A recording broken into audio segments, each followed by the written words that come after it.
awesome. Thank you.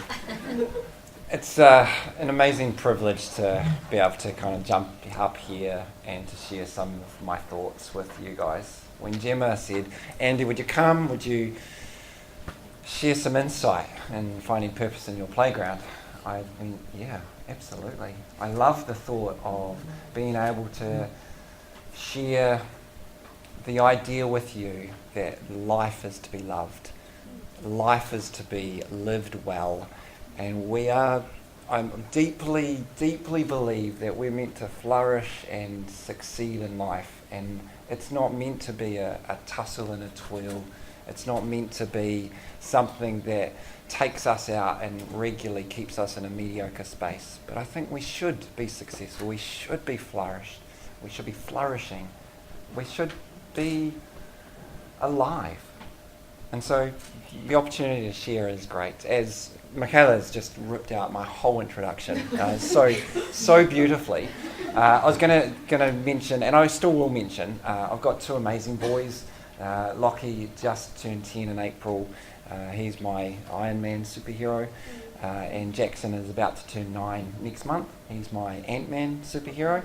I've got little Lego men on my arm because I talked to the boys about I wanted something that when I'm in a meeting and my suit comes up, I can see them and I can think about them and I can be inspired to continue to live my life the best that I can, knowing that I believe that they have the choice to put on suits of armour and do super things.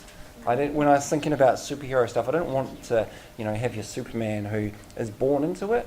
Actually, I love the idea that my boys will get to choose to be superheroes in their worlds. And so we talk about that often in terms of them succeeding and them finding what they want to be doing.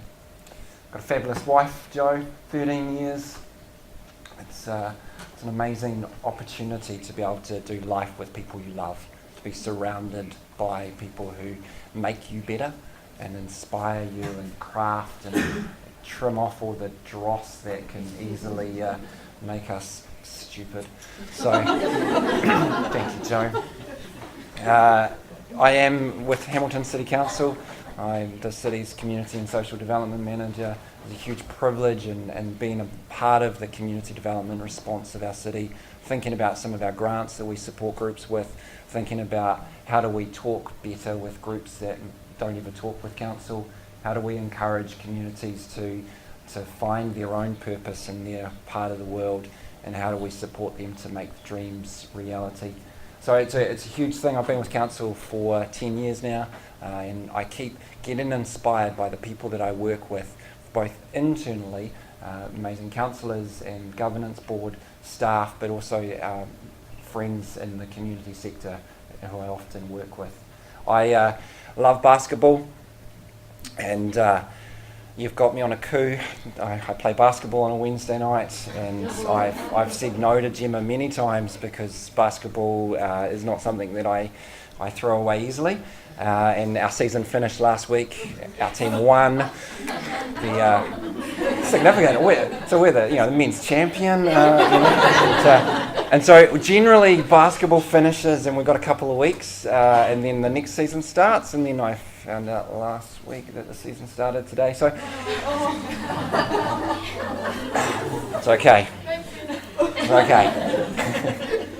My boys play basketball, and I look after a junior basketball club that has over 90 kids that are playing basketball on a weekly basis. And part of that is because there's opportunity, and part of it is I want kids to love what they're doing. So I love the moments of my week where I get to go on court and I get to encourage the kids and talk about persevering and working hard, and not we're going to win because we're better, but we're going to win because we're working hard for each other and we're doing the little bits. And so again, I get to talk about I haven't been made to succeed.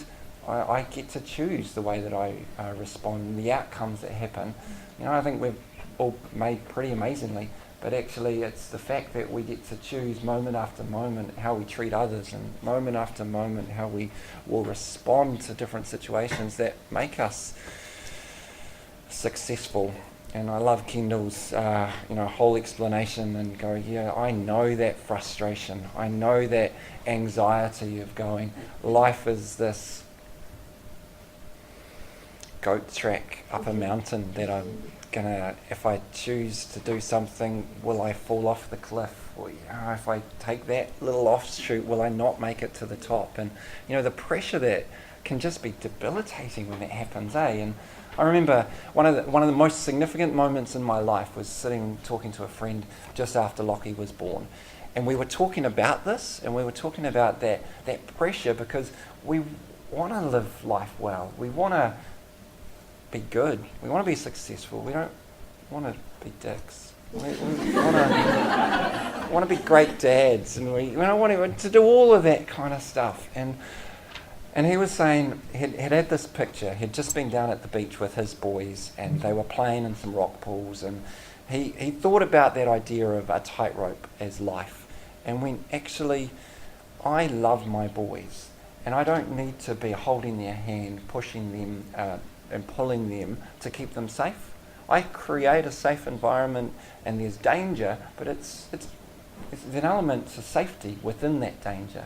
And they can play and they can explore, and I'm close enough that if chaos takes over, I can step in and I can save if I need to. But actually, I know that the environment has got challenge to it, as well as actually it's a place where they will grow and thrive. And that particular image has shaped lots of conversations I've had with people over the years, because I think that there's truth to that goes well beyond just how to parent and how not to be a helicopter parent, and there's a whole different conversation that we could have about being a dad. But for me, I think about that image and I go, I want to live life well. I want to love life. I want to be in a regular rhythm where I'm excited to be doing the bits that I'm doing, both from an employment perspective, from a home life perspective, from a playing basketball. I don't want to go, I really love that much in my life, but that part sucks, and I'll just grudgingly go through it. I want to be able to love it. And I think, if I think about life, I go, life is not a mountain for me to conquer. Finding my purpose isn't about going and identifying what mountain it is that I'm going to become the champion of. For me, when I think about finding purpose, I go, it's about enjoying the playground of life that is before me. And I guess if I can encourage anything tonight, it would be the idea that you don't have to stick tightly to a goat trail, but you can enjoy the playground that's in front of us. And there's something of freedom that can come when we go, I'm not going to be so concerned about those little decisions or those big decisions in a way that means I can't start. But actually, I'm going to take hold of the opportunities that are before me. I'm going to look and I'm going to evaluate because I have values, and I'm going to evaluate what I do because I believe in certain things. But actually, I'm free to try different stuff. And if it works, awesome. If it doesn't work, I can try something else. I can climb that piece of play equipment, and then I can go and I can play on that piece of equipment. I'll grow, if I think about my boys and in playgrounds, they learn skills and they develop strength and they have fun. And those are elements that I go, they should be the same for us each day that we're entering new challenges, each day that we're entering the same workspace or the same lecture theatre or grabbing the coffee from the same coffee shop. We grow, we strengthen ourselves as we make those little decisions, and it's not about just getting up there, but it's actually about living life and loving life and not being freaked out that we might make a mistake. I actually want us, when I think about purpose, I go, it's bigger than just setting a goal. It's not about convincing ourselves that that's my one reason. But when we think about purpose, there's that deep element of this is how I roll. And this is the things that I think are really important. And these are the things I'm not going to compromise on. And these are the bits that make me want to continue loving life and living it to the full. And so that's kind of, I guess, my major encouragement today, is that think about life more like a playground rather than a mountain to conquer. I was reading an article in Herald a wee while ago, and it was talking about the anxiety and the frustration and the depression that lots of people are feeling when they are trying to meet goals at work, meet goals at home, meet health goals, and they've just the sense of actually being pulled in really different directions because we've placed goals as something so important that it restricts the way that we can live life and what the rhythm can be. And I want to say, let's find sustainable rhythms that make us smile and surround ourselves with people who will encourage us to live well, to flourish, to thrive in every element of our world, not just in our workspace, but actually holistically. Let's enjoy the playground of life that's before us.